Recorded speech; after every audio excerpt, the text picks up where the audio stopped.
इश्क में हमने ये असूल अपना रखा है, दिल तो दिया है पर बटवा छुपा रखा है।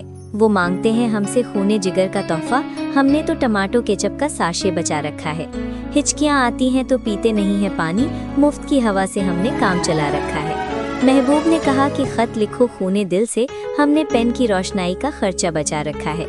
लोग जलाते हैं शमे मज़ारों पे जाकर, हमने तो मोबाइल की टॉर्च से रास्ता सजा रखा है।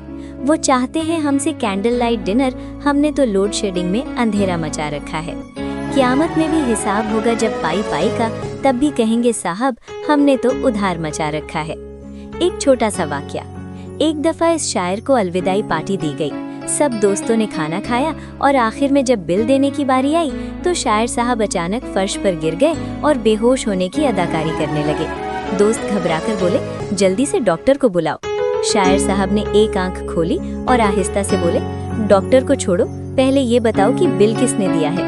अगर बिल तुम दे रहे हो तो मैं अभी होश में आ जाता हूँ, वरना मेरी मैयत ही उठाना।